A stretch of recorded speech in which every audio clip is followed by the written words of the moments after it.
महानदी जल विवाद प्रसंग में पुणी तेजिला बागयुद्ध विजेडी बीजेपी आरोप प्रत्यारोप पुणी थे देखा मिली। बीजेपी को समालोचना करने सहित सांघातिक अभियोग आनी बीजेडी विधायक प्रसन्न आचार्य। से कहते आगक छत्तीसगढ़ सीमार ओडिशा महानदी पानी को नहीं भयंकर स्थिति सृष्टि हो पारे।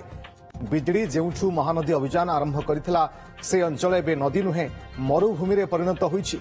बारंबार जल विवाद समाधान नहीं उभय केन्द्र एवं छत्तीसगढ़ सरकार सहित आलोचना पर भी कलशून समाधान प्रक्रिया लंबा होउछि।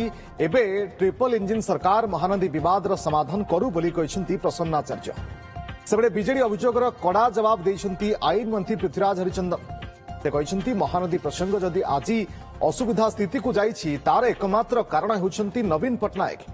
मध्यस्थता पई मना करी नाटकीय ढंगरे जेभली माठिया बाड़ेले ताहा राजनीति रे करा जाय नाही।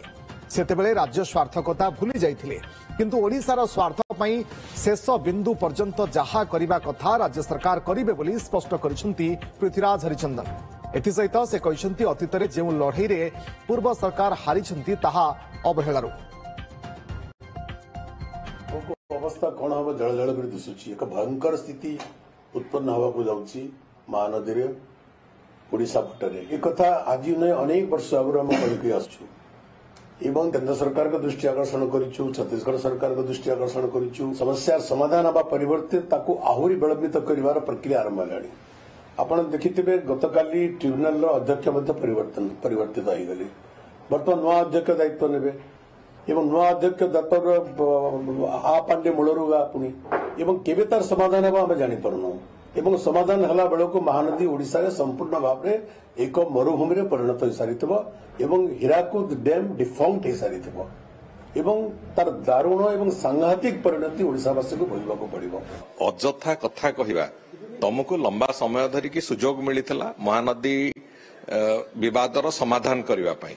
सबुठु सुस्थ समाधान रास्ता थिला जे जदि आपण माने जो सरकार रे आपण माने 24 वर्ष धरिकी थिले से सरकार समय रे जदि कोनोसी ना कोनोसी मते आपण केंद्र सरकारंकर पूरापूरी सहयोग थिला, केंद्र सरकार मध्यस्थता करिया को राजी थिले, ता सत्त्वे भी आपण माने से कथा को कले नाही।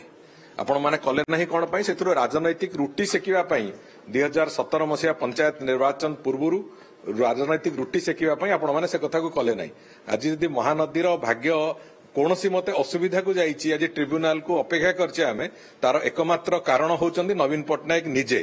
तेणुकरी सीधा सड़क भाव में मध्यस्थता को मना करिकी जो एक नाटकीय भंगी रे माठिया बाड़ेबार जो प्रक्रिया आरंभ कले राजनीति एवं करा जाए ना। को समालोचना करिकी कथा को एड़े जिबा भलिया सरकार ये सरकार नुहंती। आमे स्पष्ट भाव में एक कहवाक चाहूँ जे ओडिशार स्वार्थर सुरक्षा पई शेष बिंदु पर्यंत जहा जहा करने को सरकार से कथा करिवे एवं सेतिरे केंद्र सरकार सब प्रकार सहयोग भी अच्छी।